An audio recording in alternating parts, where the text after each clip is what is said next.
Comment reconnaître les manipulateurs autour de nous? Imaginez-vous avancer dans un labyrinthe, chaque tournant influencé par des forces invisibles. Ces forces, ce sont les manipulateurs. Ils sont partout, dans nos cercles sociaux, nos relations professionnelles, parfois même au sein de nos familles. Leur présence peut être subtile, presque imperceptible, mais leurs effets sur notre vie sont bien réels. Alors, pourquoi est-il crucial de les identifier? Parce que laisser ces individus exercer leur influence, c'est abandonner une partie de notre liberté. Cette vidéo a pour objectif de vous donner les clés pour comprendre leurs tactiques, de les démasquer et surtout de reprendre le contrôle. Ici, il ne s'agit pas seulement de se protéger, mais aussi de s'affirmer en tant qu'individu maître de ses choix et de sa paix intérieure. Préparez-vous à découvrir les vérités que l'on préfère souvent éviter et à transformer ces révélations en force. Quels sont les traits cachés des manipulateurs? Les manipulateurs sont des experts en camouflage. À première vue, ils peuvent sembler charmants, attentionnés, voire charismatiques. Mais derrière cette façade se cachent des stratégies bien rodées. Le charme, par exemple, est leur arme préférée pour gagner votre confiance. Une fois cela fait, ils utilisent subtilement la culpabilisation pour vous faire croire que vous êtes responsable de leurs problèmes ou de leurs échecs. Et si cela ne fonctionne pas, ils passent à l'intimidation, qu'elle soit directe ou voilée, pour s'assurer que vous pliez à leur volonté. Cependant, il est important de faire la distinction entre manipulation intentionnelle et maladresse sociale. Certaines personnes peuvent agir de manière inappropriée ou maladroite sans chercher à nuire. Ce qui différencie un vrai manipulateur, c'est son intention. Il calcule ses actions pour obtenir ce qu'il veut, souvent au détriment des autres. Comprendre cette nuance est crucial pour éviter de classer injustement quelqu'un comme manipulateur, tout en restant alerte face à ceux qui le sont véritablement. Quelles sont les stratégies psychologiques de la manipulation? Les manipulateurs sont de véritables stratèges. Leurs outils, le déni, la rationalisation et la projection, des techniques psychologiques qui leur permettent de garder le contrôle tout en semant le doute chez leurs cibles. 1. Le déni. Lorsqu'un manipulateur est confronté, il peut nier catégoriquement ses actions ou intentions, même si les preuves sont flagrantes. Ce déni constant peut vous faire remettre en question vos propres perceptions et vous conduire à douter de vous-même. 2. La rationalisation. Les manipulateurs justifient leurs comportements inappropriés en les présentant comme des réactions logiques ou nécessaires. Par exemple, ils pourraient dire « Je fais ça pour ton bien » ou « Je n'avais pas d'autre choix », transformant ainsi leur tort en actes soi-disant légitimes. 3. La projection. Cette stratégie consiste à attribuer leurs défauts ou intentions négatives à leurs victimes. Par exemple, ils pourraient accuser quelqu'un d'être égoïste alors qu'ils le sont eux-mêmes. Cette inversion des rôles leur permet de détourner l'attention de leur propre comportement. Mais ce qui rend ces techniques particulièrement efficaces, c'est leur capacité à exploiter nos émotions et nos vulnérabilités. Ils détectent vos failles, votre besoin d'être aimé, votre peur du rejet ou votre culpabilité, et s'en servent comme levier pour vous manipuler. Apprendre à reconnaître ces tactiques, c'est déjà reprendre une partie du pouvoir qu'ils cherchent à vous ôter. Pourquoi sommes-nous si faciles à manipuler? La manipulation prospère parce qu'elle s'appuie sur des aspects profondément ancrés dans la psychologie humaine. Nos besoins et nos instincts, bien qu'essentiels à notre survie et à notre bien-être, peuvent aussi nous rendre vulnérables. 1. Le besoin de validation. Nous sommes des êtres sociaux, et l'approbation des autres est souvent perçue comme une preuve de notre valeur. Les manipulateurs exploitent ce besoin en nous flattant ou en jouant avec notre désir d'être accepté. 2. La peur du conflit. Beaucoup d'entre nous évitent les confrontations, même lorsque nous savons que quelque chose ne va pas.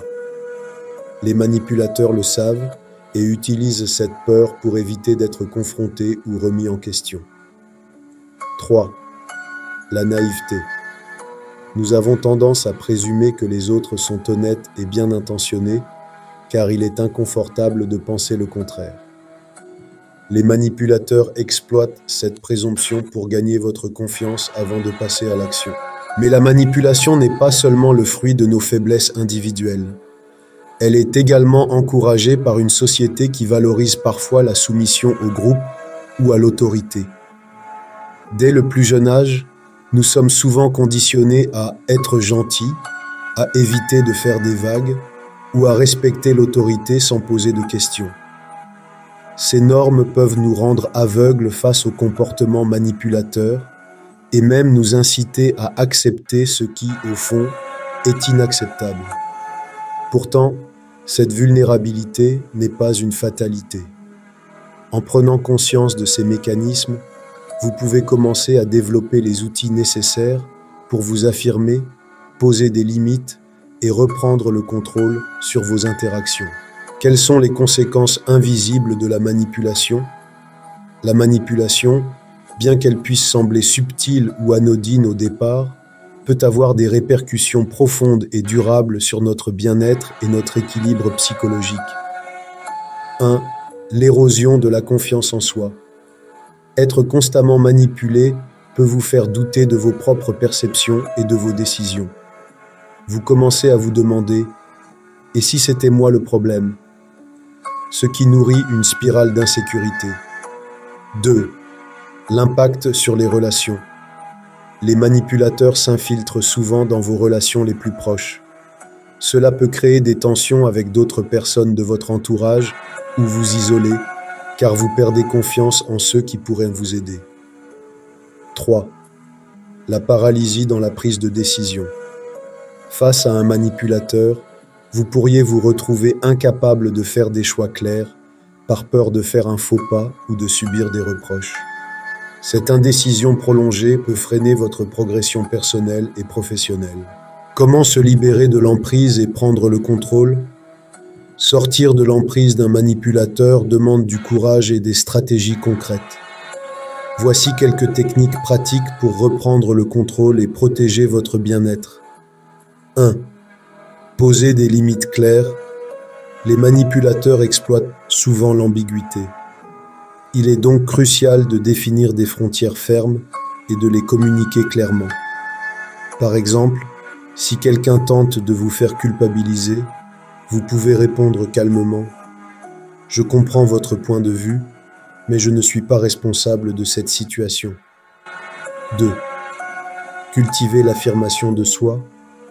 Apprendre à vous exprimer avec assurance est une arme puissante.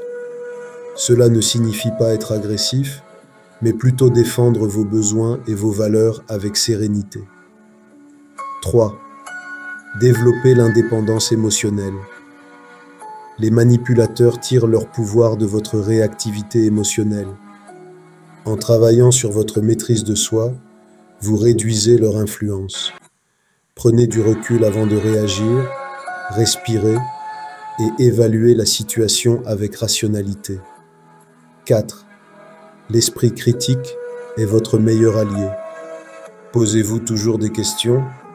Pourquoi cette personne agit-elle ainsi? Qu'est-ce qu'elle cherche à obtenir? En comprenant leur motivation, vous désamorcez leur tentative de manipulation. Se libérer d'un manipulateur ne se fait pas du jour au lendemain, mais chaque petit pas que vous faites pour affirmer votre pouvoir et protéger votre bien-être est une victoire. Vous avez le droit de vous prioriser et de construire une vie où les relations sont fondées sur le respect mutuel. Comment transformer la manipulation en opportunité de croissance? La manipulation, bien que difficile à vivre, peut devenir un véritable catalyseur de croissance personnelle si nous choisissons de la voir comme une leçon plutôt qu'une simple épreuve. Chaque expérience avec un manipulateur peut renforcer notre capacité à naviguer dans un monde parfois complexe et imprévisible. Un renforceur sa résilience. Affronter et surmonter les tentatives de manipulation forge une force intérieure. Vous apprenez à rebondir, à prendre du recul et à ne pas laisser les autres dicter vos émotions. Ce processus peut même vous amener à mieux vous connaître en identifiant vos vulnérabilités et vos valeurs profondes. 2. Développer un détecteur de manipulation. Chaque interaction difficile vous aide à aiguiser vos instincts. À force d'expérience, vous deviendrez plus à l'aise pour repérer les comportements manipulateurs et désamorcer leurs effets avant qu'ils ne vous atteignent. Par exemple, si quelqu'un essaie de jouer sur votre culpabilité, vous saurez détecter ce mécanisme et choisir une réponse équilibrée plutôt que de vous laisser emporter. 3. Transformer les défis en opportunités. Ces épreuves sont une invitation à grandir. Elles vous poussent à établir des limites claires, à cultiver l'affirmation de soi et à prioriser votre bien-être. Plus important encore, elles vous montrent à quel point vous avez le pouvoir de protéger votre espace mental. En bref, chaque tentative de manipulation peut devenir une leçon de vie précieuse.